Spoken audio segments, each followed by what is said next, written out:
Soren Prévost. Bravo. Bonjour. Merci de me recevoir.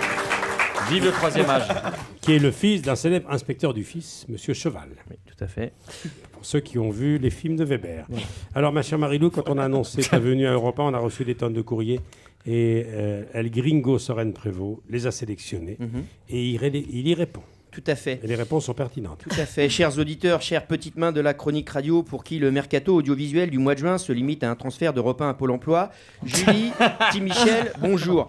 Voir défiler sur le fauteuil de l'invité de notre émission de nombreuses personnalités et autres artistes talentueux provoque parfois en moi une aigreur pouvant s'expliquer par cette envie démesurée de me retrouver un jour à leur place pour y parler de la sortie de mon livre Anthologie du roulement à billes et de la cuisine au wok, tome 1/2.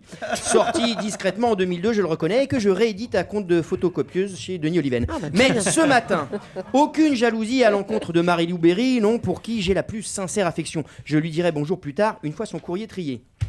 Une première lettre de Stephen Frears, réalisateur dont les cheveux bouclent quand ils sont mouillés, qui dit...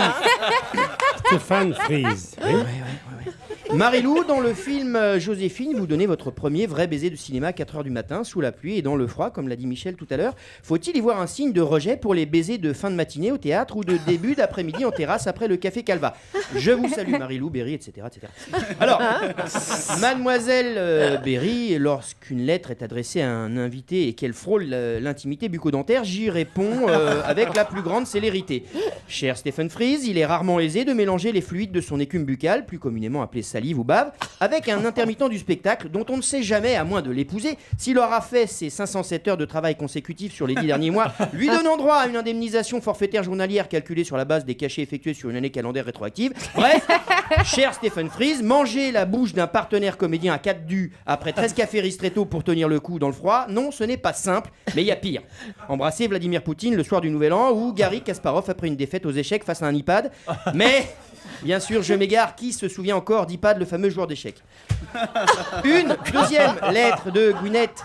Gwyneth, et tu l'aimes bien toi Gwyneth? Bah pas le trop, visiblement à Oh là Gwyneth, là, ouais. mais c'est remarquable. Mais c'est un festival. Mais c'est Soren, est-ce que extraordinaire. tu peux la refaire, s'il te plaît? Oui, une Alors, deuxième Alors, une deuxième On lettre va de... refaire, allez. de Gwyneth. Eh, dis donc toi, tu l'aimes bien toi Gwyneth? Ouais, pas le trop. Alors visiblement, Ouais. qui est actrice, je l'ai moins bien fait. Ouais, très bien, faut jamais refaire, jamais Mais refaire. de toute façon, je vais bientôt partir. Marie-Lou, pourquoi avoir accepté une comédie romantique dont le personnage comme toi n'aime pas particulièrement le mariage et la futilité des bluettes aseptisées imposées par un schéma ancestral? Je t'embrasse sur le haut du crâne, ta Gwyneth. Alors,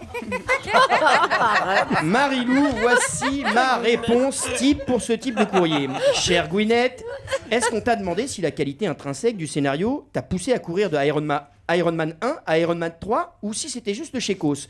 Marie-Lou Berry, elle, aime le cinéma, quel que soit le registre, dans la mesure où l'expérience est enrichissante, le rôle attractif et le partenaire bien gaulé. Oui, cela peut paraître futile, tout comme votre rôle dans Iron Man, ma petite Gwyneth, que vous soyez en jupe ou en futal. D'ailleurs, faut-il être futile pour foutre un futal? Oh, mon Dieu, une allitération en fut. Décidément, Magnifique. je m'émerveille de mon talent. Voilà. Une troisième lettre de Samuel L. Jackson. Jackson! Voilà, c'est fait. Alors, qui dit? À que je vais ouvrir? Voilà, oui. Alors donc, encore une fois, les fils et les filles de nanana nanana, et bien évidemment, personne ne dit rien. Marie-Lou, je m'attendais à ça, et depuis le temps que j'ai envie de répondre sincèrement à ce tissu de lieux communs, je vais le faire pour nous deux sur la base du fameux raisonnement dit du Portnawak. Cher Samuel L. Jackson, oui, il existe des enfants d'eux dans le monde du spectacle, tout comme il existe des enfants d'eux ailleurs dans le monde. Quoi de plus normal? Je vais vous dire pourquoi. Parce que je ne suis pas du genre à me défiler quand on me pousse dans mes retranchements. Je ne suis pas du genre à me défiler quand on me pousse dans mes retranchements parce que j'adore les défilés. J'adore les défilés parce que j'aime les militaires pour qui j'ai une passion secrète. Et j'ai une passion secrète parce que j'ai un petit jardin secret. Oui, j'ai un petit jardin secret parce que j'ai eu l'intelligence d'investir dans un petit pavillon de banlieue à l'époque où les taux d'intérêt étaient attractifs. Oui, et si les taux d'intérêt étaient attractifs, bah c'est parce qu'ils étaient en jupe. Oh!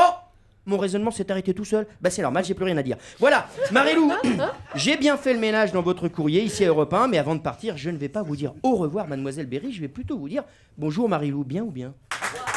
Du délire! Soren Du délire! Prévost. Épuisé. Magnifique.